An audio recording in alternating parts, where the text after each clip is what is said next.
The first person in the 5 spot, Lorie Solis, is an urban farmer.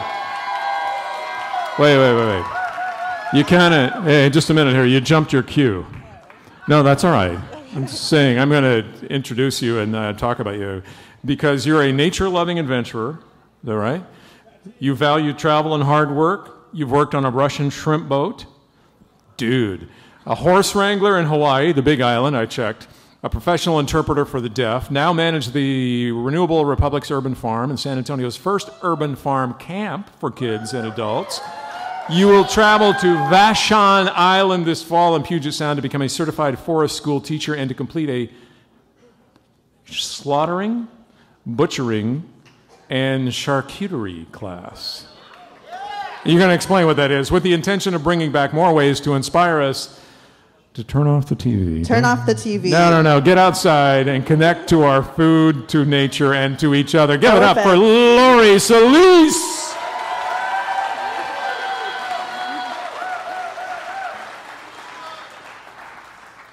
Hello. Hey. Most of my slides tonight are taken of children who attended and survived urban farm camp at our compound at the Renewable Republic.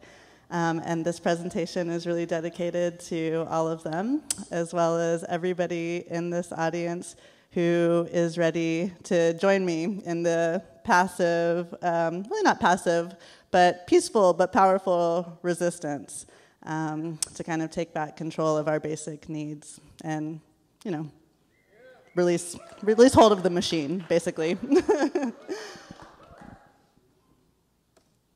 So I was never really the same after my time in Hawaii. It was the first time that I had really let go of everything intentionally, of my new career, of the comfort of my friends and family, put my life in a bag, lived in a tree. The lessons that I learned there are impossible to explain in the scope of this presentation, but it did set the stage for the course of the rest of my life to be not only a conservationist, but also someone who avidly works to heal the land and inspire other people to do the same through taking back food security, through reconnecting with nature, and reconnecting with each other. So we do that in a lot of different angles at the Renewable Republic. One of them was through urban farm camp. And, you know, basically, we're sick of eating poison, is what it comes down to. I'm sick of feeding it to my child, to my friends, to my neighbors. I really can't do it anymore. And it turns out that simple foods are actually really easy to make.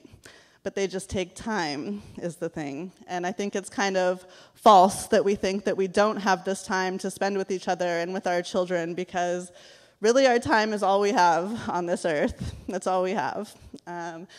So a lot of these kids, for the first time, tasted real food at urban farm camp. They were asking for blue popsicles. Didn't happen. Cantaloupe, honey.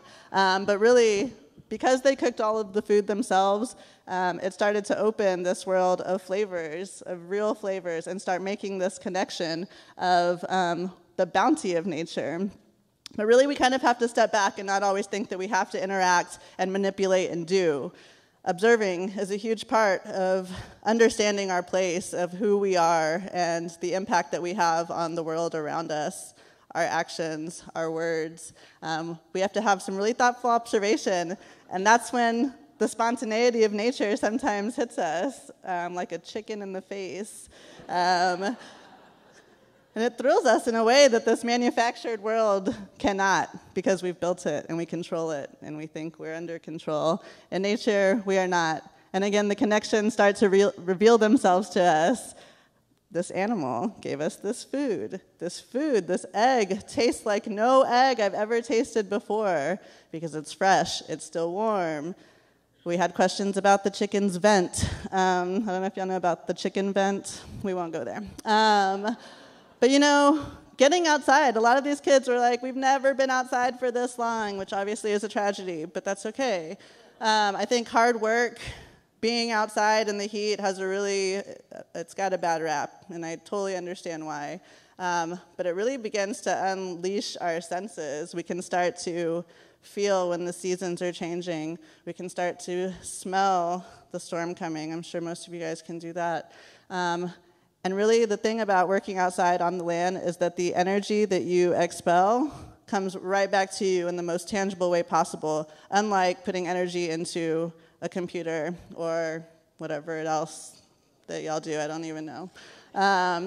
Also, working with animals, I think because we're so removed from animals, there were people that would like to see animals removed from the food-growing process altogether, and I think that's a grave mistake. They've always been a part of this ecosystem that is the organism, the one organism of the earth, and working with them really gives us this compassion, and it shows us our impact as the most powerful and dominant species on the earth. It gives us the sense of responsibility to care for them and to treat them with dignity and be as humane as possible. Because when we decide that it's time to eat, and if you eat meat, even if you eat plants, it's no small thing to take a life. And it doesn't matter if you're separated from your food or not, we're all part of some kind of life-taking. So at Urban Farm Camp, we did it in a way that these kids could participate. We fished out of our aquaponics system, and they saw how fine, how very faint that line between life and death is. And I think that's one of the most important things that working with nature can teach us, because we don't want to be so afraid of death. We don't want to be so removed from it. Because when it comes onto our plate, it should inspire thought, and it should inspire gratitude for the life that was given to nourish us so that we can continue on and do good work. And again, patterns start to emerge. We see how a seed or a child, make the connection, y'all. The seed, it grows into something beautiful, it dies, it feeds the earth. The patterns are everywhere, but if we're stuck in a box, we're not going to see them. We're not going to care for the earth. You know, these kids at farm camp were trusted with knives, for better or worse. They were pretty excited about it. Nobody cut themselves, not a single time. But, you know, we found that giving kids that responsibility, they were more than ready to rise to the occasion and prove that they could and learn some valuable skills that they could take home and tell their parents that they did and inspire their parents to spend that time with them. And they saw how a tomato becomes pizza sauce, becomes really this beautiful meal. They could feed each other. And now they had this sense of humanity, of how it's all connected, how we all work together to do, you know, our most basic need and our greatest joy, to sit down and eat some food. And again, to see the abundance, the connection of it all, how an animal is connected to the soil, which makes our dirt, which then we eat. It's everywhere, but we have to see it. We found that people, not only children, but adults, eco-literacy is sorely lacking. A lot of people cannot recognize the native species around them. You can't see spaces where there is to grow food because we think it's all paved over. It's not yet. And this isn't only for our kids. It's important, though, because they are at a time when they are establishing their worldview, and they're really looking to us to learn what it is what's important. What do we value as a species, as humans? And I don't want to tell them that it's to be part of the machine, to work for whoever. It should be to work for each other, to fulfill their greatest selves, to be inspired by the insane beauty of nature, and really live up to their greatest potential as compassionate and humane people and members of this society. So that's about it. Great job. No. Okay. You got a posse here. That's cool. Okay, just a couple quick questions that come to mind. Do you have any farmers in your background? Or how did you get into this? Well, I did work on farms when I lived in Hawaii, so I think that started, I knew that I would always grow food for myself or have some connection to the land. But when my husband and I got this property and started the farm, it really has grown into something way more than we thought it would. We thought it would just be a place to grow our own food and kind of piddle around. But based on what it's grown into, we've seen that it's answering a need. People want it. They're hungry, literally, for something that feeds them and nourishes their soul. So we're working our best to try to make as many programs, to invite people. You guys, every single one of y'all is welcome to come to the facility, to come see it, to come pet the goats, to talk about how you can start growing food and how you can get involved as well.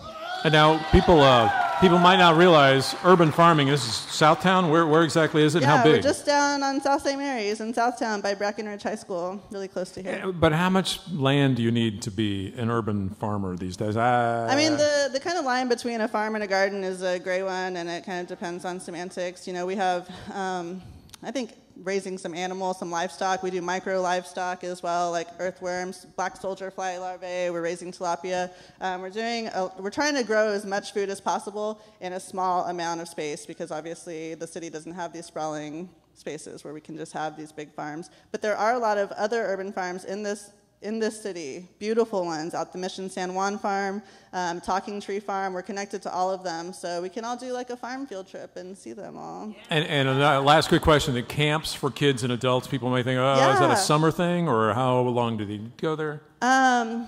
So there is some ritualistic bloodletting at the camp, just so you know.